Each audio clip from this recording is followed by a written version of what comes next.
Brother Nashi, how are you? My name, you can call me Pastor Joshua. I am based here in Johannesburg. I don't know what the future is going to bring to me. I am a foreign brother and I have been running a successful business here in South Africa, but now I do not know.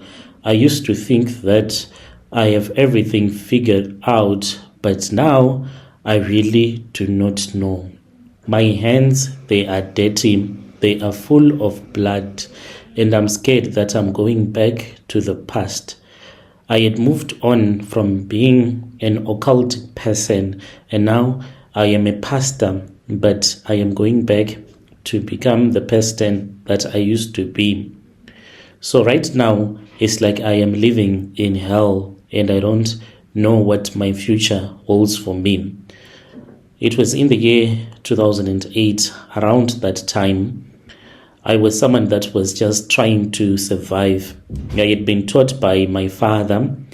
He started teaching me when I was still in high school, and he did tire repair business. So after I had graduated, I could not get a job. And then I started to operate and to work on my own because I had married and I had a wife and a daughter. So my tire repair business, it was for trucks and for cars that will be traveling on the highway. The money that I was making, really it was hand to mouth. And all that I was happy about was to feed my wife, and here and there, when I had money, I would try to help my father. But the poverty was suffocating me to death, and I wanted to become something. I did not want to die broke. Everyone around me was struggling the same. That was when my life turned around. There was a guy that came to me. He was asking for a compressor. There was this other car that was at his shop, and this car, it needed some wheel balancing. So then I borrowed him, and I just did him a favor, and we carried the compressor together. It was not very far. When we arrived there, I immediately recognized the guy that was inside of this Lexus SUV. It was black in color. And then I recognized this guy. He was one of my classmates when I was still at university. I remembered him very well. So then this guy, when he saw me, he was happy. We hugged, we laughed. And this guy, he gave me some money, and I assisted him with balancing of his wheels, even though he paid my other friend who had his own shop. And I said to him, look at me, I am dying here. You have given me money, but I also want some money to start a bigger business. I know that I am already moving too fast. We just met now after so many years, but I am poverty stricken. I need a way to get out of this life. How did you get a job? He laughed and he said, me, I employ people. And then he said that he was going to see what he could do for me. When he told me that he was going to meet me the next day, this was after a couple of weeks, I could not sleep that night. I kept on thinking about this new opportunity that I was about to have. I finally arrived at the place where he had directed me to. When I was there, he just came clean with me. He said, we are not going to waste each other's time. We are not like babies still nestling from our mother's breasts. He told me that he had joined a certain type of a kingdom that gives its sons all the wealth in the world. And he wanted me to join. And then he took me to another shrine. It was an occult shrine where I joined Buddhism. That was my religion. At that time, they were teaching me about other deities until I met the real deity that I started to worship. And in order for this to work, I was then told that I had to sacrifice the sight of the woman who brought me into this world, meaning that I had to blind my own mother for a ritual. When I was told this, I still remember the feeling that I had. My spirit, it was shaken, but I was manipulated and I wanted money and poverty.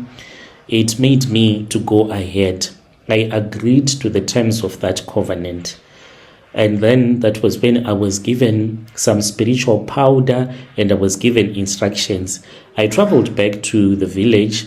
My mother was happy to see me, not knowing that she was welcoming a demon into the house. That night, when she was fast asleep, I walked inside of her room and I blew the powder towards her, whilst I was whispering that I had made her to become my sacrifice. My mother, the next day, she complained of a headache, saying that she was feeling as if there was someone that was hitting her eyes from the inside. It was painful. Later on, my mother, she started to have yellow fluid that was coming out of her eyes. And then we took her to the hospital, and that was when she was said to be operated on.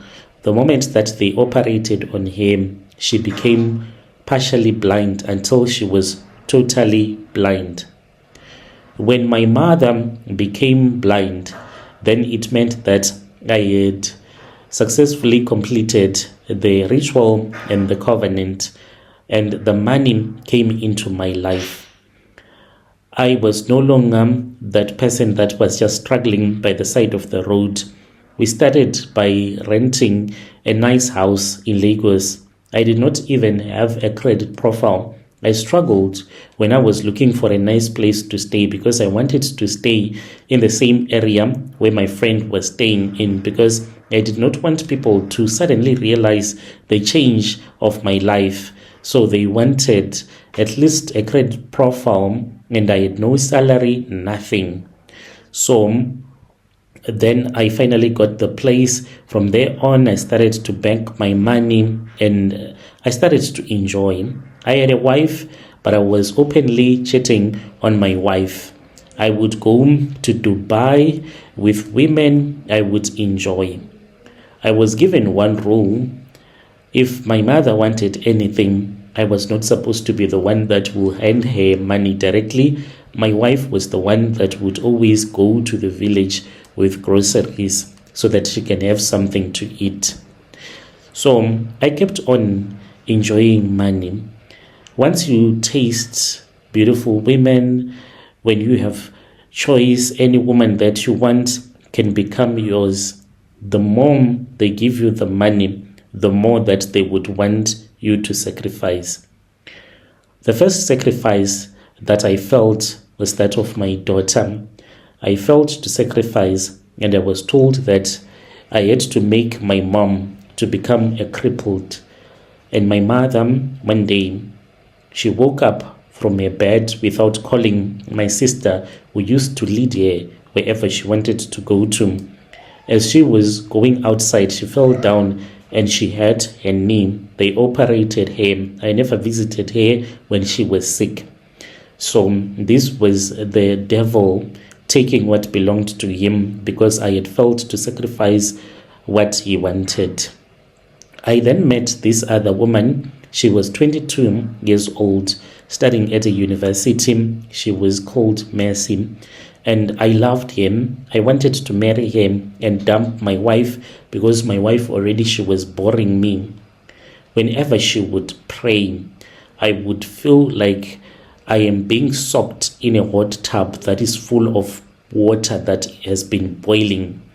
And I would beg her to stop, telling her that I have been busy throughout the day with my business meetings, and her prayers were making my head to ache. She would say, "I'm sorry, I think that my prayers are the one that are making you to have a successful business." I hated her because she was always praying for the money that was full of my mother's blood. So when I met Mercy, I had decided, of all the women that I had dated, and I used to date a lot of women, she was the only woman whom I had agreed to go and see her parents. I honestly wanted to marry her. So she did not know that she was dating someone that wanted to sacrifice her as well. I knew that the sacrifice would come eventually, but I was hoping that we were going to share a moment and to have a good time and make it last. I was then given a razor blade and I was given a white cloth, and I was told that I had to cut Mercy's private hair, the pubic hair, and I was supposed to put it inside of a coffin that I would have bought the time that she would be sick, and then burn it. The day that I would have burned it, she was going to die. I then complained to her and I said, babe, ever since we started dating, I've never shaved you. So she said that she was going to wait for her hair to grow because she was using those lotions to remove the hair. When her pubic hair was all grown, that was when she handed me a shaving stick when I was at her apartment that I was renting for her. I then started to shave the hair, but I quickly switched before she could even notice, because she was busy playing with her phone whilst I was down there. I quickly switched from that shaving stick and I did it with a razor blade, making sure that I was careful as much as I could so that I could not cut him in sensitive places. So when I was done, I went back to the shaving stick just to pretend, and then I cut her just a little bit. She did not even feel it until I had wiped him.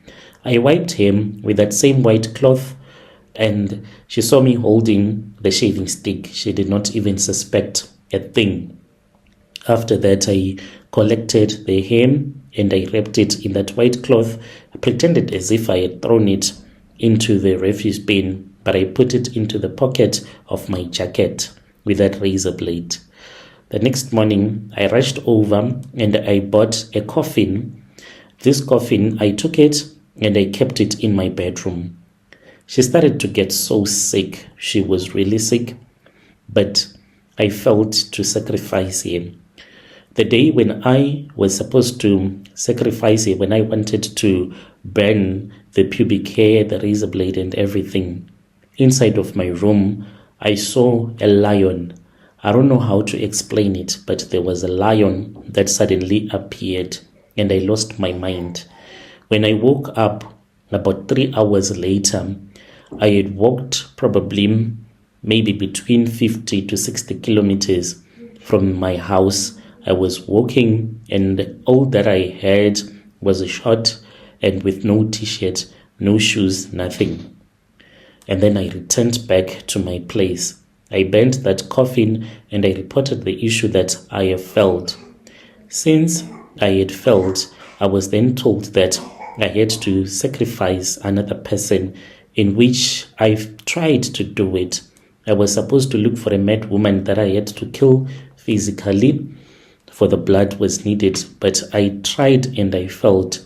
So the punishment that were given to me in between my legs, where my private part is, just underneath the private part. One morning I woke up and I realized that I had developed a wound there. It kept on growing big and deep and it was scary. When I would try to urinate, I would cry. Sometimes I would even take a drying towel and then I would bite it so that I won't be heard by people crying. I had been told that I was not supposed to go to the hospital. This was the punishment of the devil. I started to experience a lot of bad luck. I was investigated for financial fraud and everything was ceased. Later on, they told me that I had no problem and I had to run away.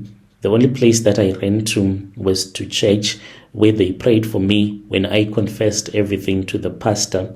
My mother did not heal, but the pastor promised me that God had forgiven me. after the deliverance, I fled the country. Back then, South Africa, if you were like a pastor, you could easily come to South Africa. Many of our people, Nigerians, that came to South Africa like pastors, they came like religious volunteer visa. It was like a program. So this helped me. Our big church, they helped me to get a volunteer letter from a community church here on the South African side. And I got a passport and I came to South Africa. When I came to South Africa, I was happy that I now had a new start. And then I started to preach, and I opened a small community church here in South Africa. Not only a church. When I landed in South Africa, I also started a business.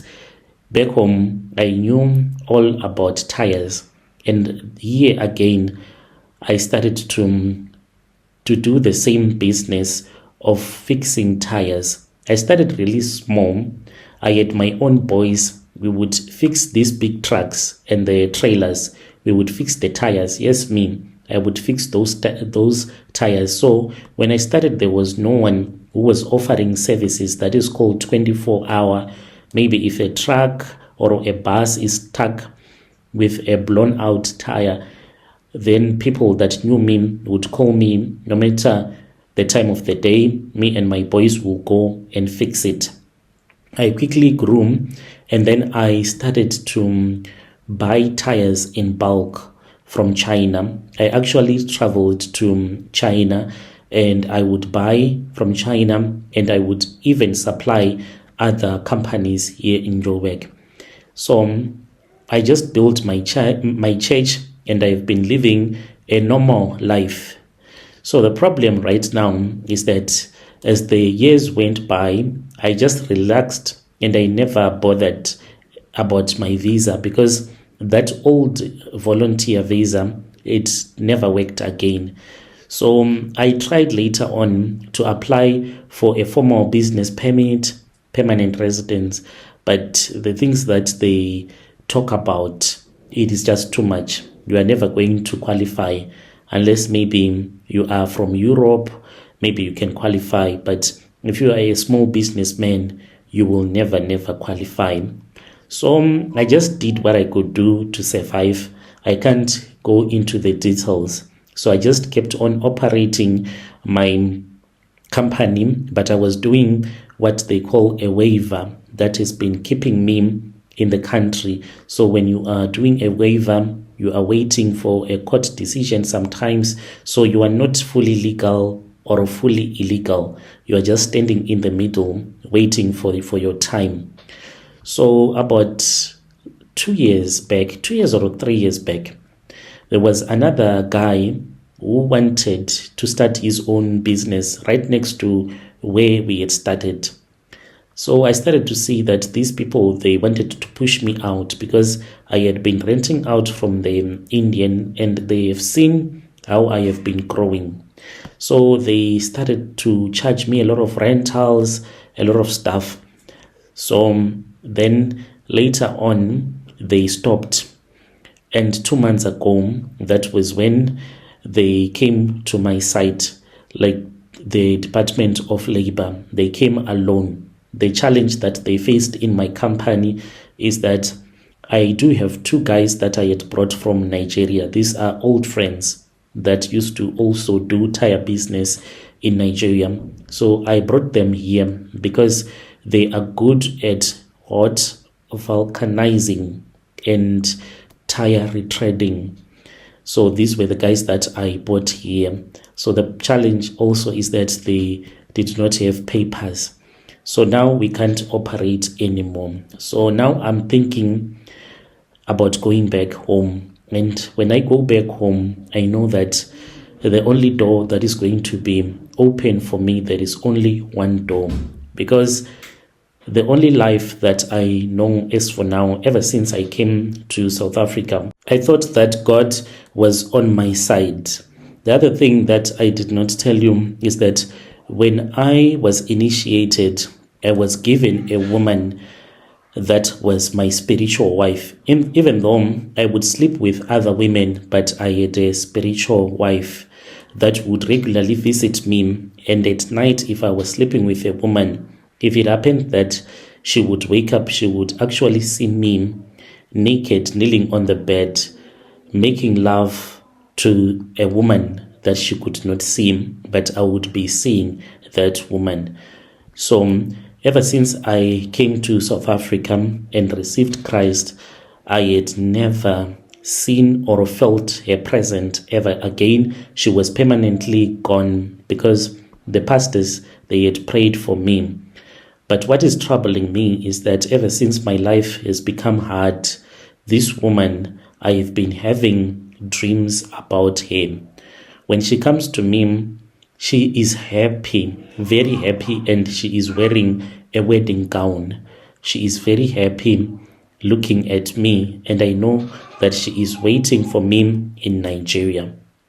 Right now, I do not know what the future is going to hold for me, and if I go back home, for me, Nigeria is like a country that I can't recognize because I've not been there in a very long time. And when I was there, the economy there, it is a dog-eat-dog economy, especially where I used to stay in Lagos. If you don't have connections, you're going to starve. I've been living in South Africa for 15 years. I have become completely used to South Africa's straightforward and the economy as a structure. Here, it is simple. If you have a talent like me, tire retrading and reselling, I was earning a decent life, as a decent living. But if I go back, I know that eventually I am going to be frustrated with the system so much that I would be left with no choice but to go back to the people that made me to become rich once. I've been thinking, I actually received an email. It is a deportation warning letter. I don't know what else to do. I want you to ask your audience on YouTube, what am I supposed to do with this? Should I just ignore this warning email and just stay here until I die, or maybe the situation change, or should I just go back and continue living the life that I used to live before I met Christ? Dear listeners, right there was a message that was sent to us by one of our dear brother. Let us speak with him in the comment section. What is he supposed to do? He has already received the email that he's supposed to leave the Republic and he's supposed to go back to Nigeria. Let us talk about this in the comment section. I'll be back with another episode.